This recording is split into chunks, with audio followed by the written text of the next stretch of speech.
Hi, I'm Clovis Casali in Paris. Welcome to Encore, a special culture show today with all the action from the Oscars. And the winner is 12 Years a Slave. Best film, best supporting actress, and for the first time, a black director wins the film industry's highest honor. Blockbuster Gravity gets 7 Oscars out of 10 nominations. Disappointment for Leonardo DiCaprio, who leaves once again empty-handed. Instead, it's Matthew McConaughey, who's crowned Best Actor for his performance in Dallas Buyers Club. We're looking at all the key moments of these Oscars 2014 with our film critic Lisa Nesselson.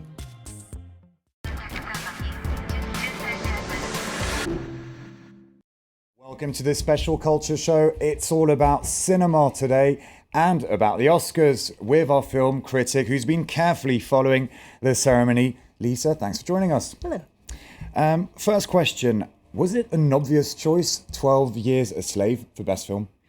Honest answer, if I had filled out a ballot, this would not have been my first choice. But one of the signs that this was really a very, very good year for cinema in America is that almost all of the films that were nominated for Best Film were worthy of this prize. And I don't know if it won by one vote or by a landslide, but it has now been anointed by the voting members of the Academy the very best movie released in America in 2013. Great. Well, we've got for our viewers one of the most memorable moments of the ceremony. It's the acceptance speech by British filmmaker Steve McQueen, who directed, of course, 12 Years a Slave.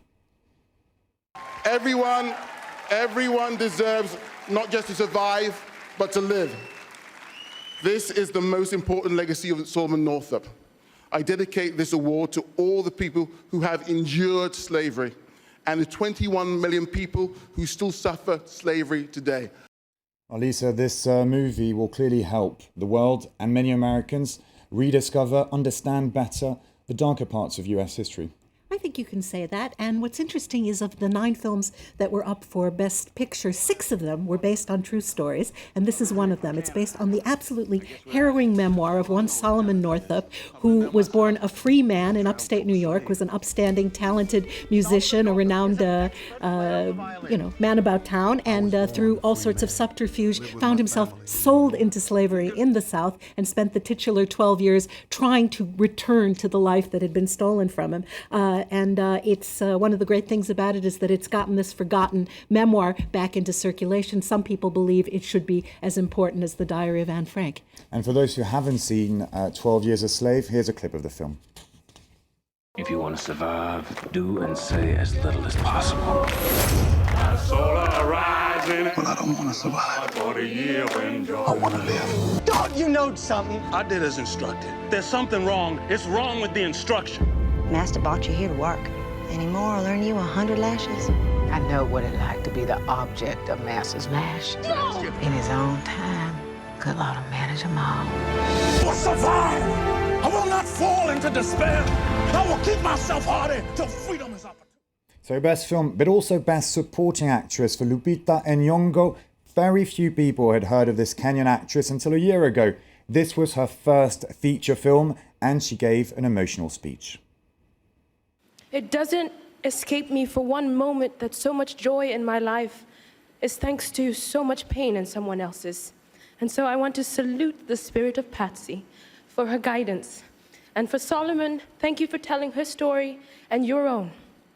Among the strong contenders for Best Film was Gravity with George Clooney and Sandra Bullock. I know, Lisa, that you thoroughly enjoyed Gravity.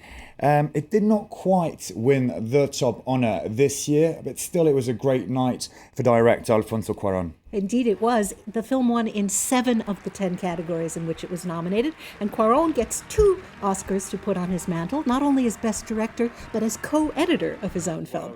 2 of the other categories in which it won were cinematography, astonishing 3D cinematography, and also, understandably, special effects. I think it's fair to say that Gravity is all about the special effects with the use of groundbreaking technology. You bet. I mean, this would not have been technically possible just a few years ago because it gives us, the viewer, the impression that we are, in fact, stranded in outer space. We know perfectly well that Sandra Bullock is walking around on Earth somewhere, but while we're watching the movie, we feel like we're up there with her, and we have all the advantages of feeling like we're lost in space, but without the nausea, I think. And we have for you and for the viewers, of course, the man in charge of these special effects, Tim Weber, who won an Oscar for his work. He explains the issues at stake when taking part in this ambitious project.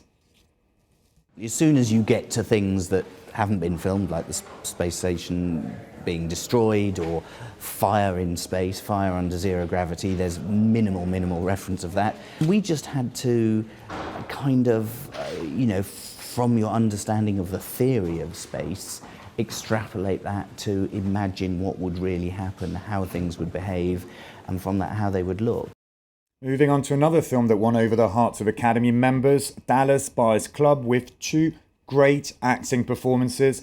Matthew McConaughey and Jared Leto clearly at the top of their game. Absolutely splendid casting, deeply convincing. These two guys couldn't be better in these roles. And of course, notoriously, Matthew McConaughey lost 40 pounds to play the part. Why? Because it's another true story about a womanizing redneck who finds out he's HIV positive, in fact, this far from full-blown AIDS. He's given 30 days to live, and he decides that that will not do. And using just his stubbornness, he finds a way to go around the Federal Drug Administration and find the drugs that can treat people who are in the same boat as he is. He's forced to make common cause with the kind of people. He's a dyed-in-the-wool homophobe that he's despised his whole life, and yet this brings his humanity out in unforeseen ways. And that's one of the strong issues in this film. Let's take a look at one of the scenes from this film. Unless you got more cash or new clients, I'm busy. You don't deserve our money. Cut you in 5%. 25. Take it or leave it. Welcome to the Dallas Buyers Club. What the hell is it? I have a court order permitting us to confiscate any and all non-FDA approved supplements. Mr. Woodruff, what is going on? People are dying. You're nothing more than a common drug dealer. TJ, this is Rayon. Freaking homo. Jared Leto, Best Supporting Actor. McConaughey, Best Actor, which means no Oscar for Leonardo DiCaprio. Is that a surprise? I'm sure his fans will be disappointed. What's your take on that? Dare I say it, it points up the inherent silliness of these kind of awards. Well, yes, because everyone who was nominated in that category gave an award-worthy performance. So the voters had to say who was best when, in fact, they were all outstanding. And in fact, McConaughey himself, when he took the stage, said that he did not see a false note in any of the other contenders' performances. I would go along with that.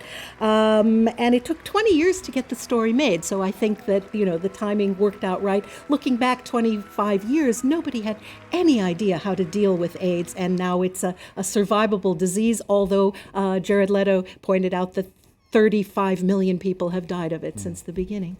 You're mentioning McConaughey on stage. We're going to take a look at his speech. Very different from Jared Leto's. First off, I want to thank God, because that's who I look up to. He's graced my life with opportunities that I know are not of my hand or any other human hand. He has shown me that it's a scientific fact that gratitude reciprocates. This is for the 36 million people who have lost the battle to AIDS, and to those of you out there who have ever felt injustice because of who you are or who you love. Tonight, I stand here in front of the world with you and for you. Thank you so much, and good night. Worth noting that Jared Leto also dedicated his Oscar to those in struggle in Ukraine and in Venezuela. So very political there, Jared Leto.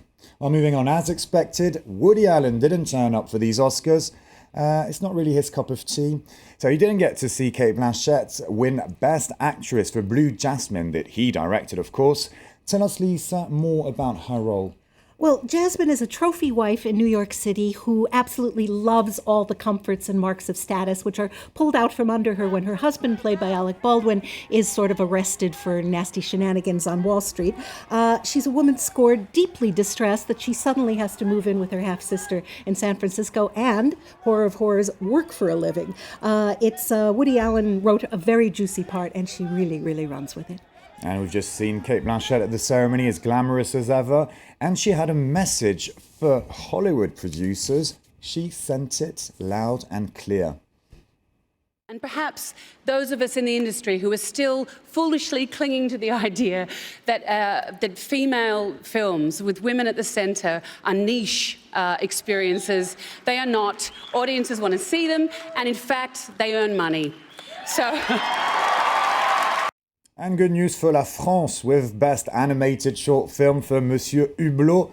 And there was some tough competition there. There certainly was. A delightful Disney entry starring Mickey Mouse called Get a Horse was tipped to be the winner, but in fact, Mr. Hublot overtook it, and it's a very deserving winner. It's a beautiful piece of animation about a man with a very orderly life who finds everything change when he has a little doggy come into his life who doesn't stay little. Okay, so Hollywood stars, glitz and glam, and of course there was also room for a bit of humour like every year at the Oscars. What did you think of the performance of the Master of Ceremony? Ellen DeGeneres was a great choice. She was down to earth, self-deprecating, very funny. There was a running gag. She asked if anybody in the house was hungry and how about I order a pizza. We thought it would stop there. In fact, they did have a pizza delivery man And come. Martin Scorsese had a slice of the pizza. Yes, and when you consider what those garments are worth, everybody was taking this gooey pizza. And then there was a part of a running gag where she asked these wealthy people to come up with a tip for the delivery guy. I think Brad Pitt gave $20. I believe, and Harvey Weinstein pitched in, and everyone was reaching into their wallets. And then they took I believe they're called a selfie, a photo of some of the front runners, and the goal was to break the all-time record for retweets, and they broke it in style. I think 2.4 or 2.6 million people retweeted it. And I heard Meryl Streep say, "Oh, that was my first tweet." And the previous record was Barack Obama. Not bad. After his election. Anyway, Lisa, thank you very much for sharing your expertise and your impressions on these Oscars 2014. Thank you all for watching this edition of Encore. Do follow us on our social networks and on our website for more culture, of course.